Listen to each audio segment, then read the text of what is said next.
Baik, Assalamualaikum warahmatullahi wabarakatuh. Perkenalkan, kami dari kelompok 6. Pada kesempatan kali ini, kami ingin menjelaskan tentang bagaimana pembuatan replikasi pada database kami, terutama pada proyek kami, yaitu sistem presensi otomatis berbasis web dan mobile dengan nama Cypris. Kemudian, untuk saat ini, langkah-langkahnya pertama yaitu kita masuk terlebih dahulu dengan menggunakan komputer server, yang mana untuk saat ini komputer saya sendiri yang akan menjadikan sebagai master. Kita masuk ke dalam database kita, kemudian sebelumnya kita harus mengecek bagaimana IP dari master ataupun slave itu sendiri, yang mana kami temukan IP-nya dari master itu sendiri yakni 168.1.12.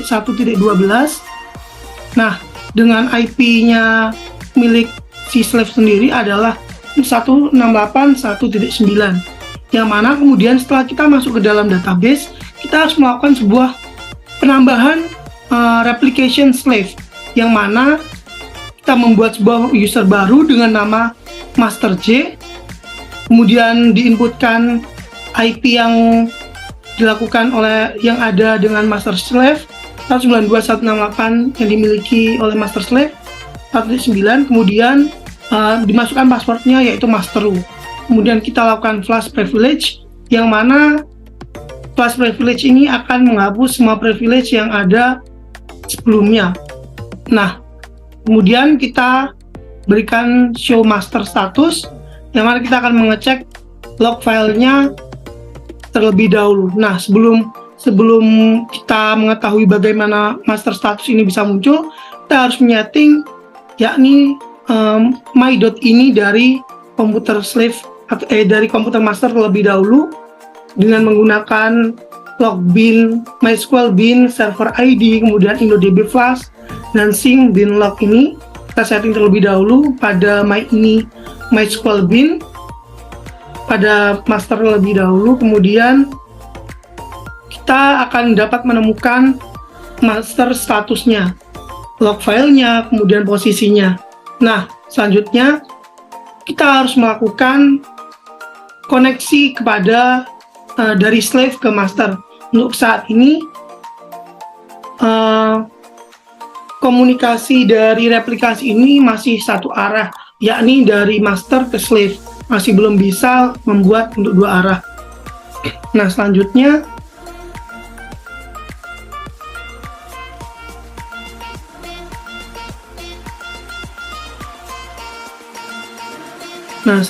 kita akan melakukan konfigurasi dengan cara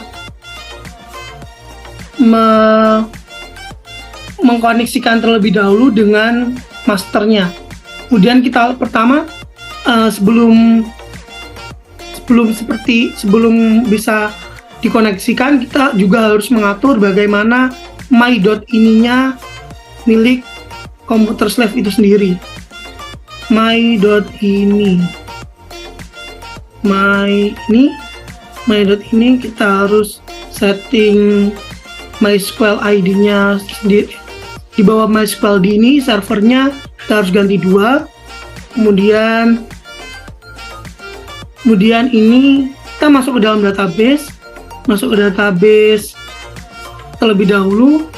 Kemudian kita harus melakukan stop slave, yang mana stop slave ini sendiri berfungsi untuk menghentikan slave yang sudah dilakukan sebelumnya, yang mana kemudian setelah melakukan stop slave kita harus mengubah dari slave sendiri untuk mengikuti master, mengkoneksikan ke master host yang IP sebelumnya, yakni yang IP yang dimiliki oleh master host yaitu 192.168.1.12 dengan master user master C, kemudian master passwordnya master U yang sudah telah diregistrasikan sebelumnya di server master, kemudian master log file.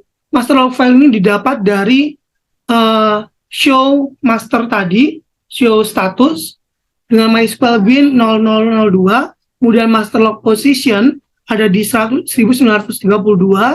Nah, setelah kita lakukan koneksi, maka ketika hasilnya oke, maka sudah dapat terkoneksi. Kemudian kita lakukan start slave, kemudian kita show slave status, yang mana ketika slave IO state-nya sudah masuki waiting for master to send event, maka master sudah dapat melakukan pengiriman ataupun replikasi database yang telah dibuat. Kemudian setelah kita sukses melakukan connection, nah sebelumnya kita telah membuat sebuah database, yakni database magang. Sebentar, untuk database magang sendiri telah kita buat sebelumnya, yakni ini.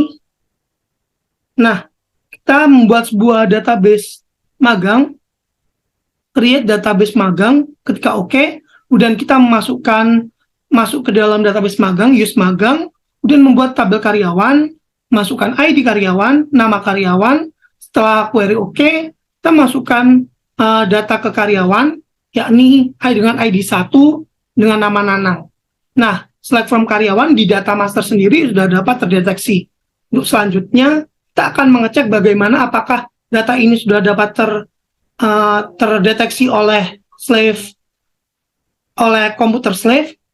Kita cek.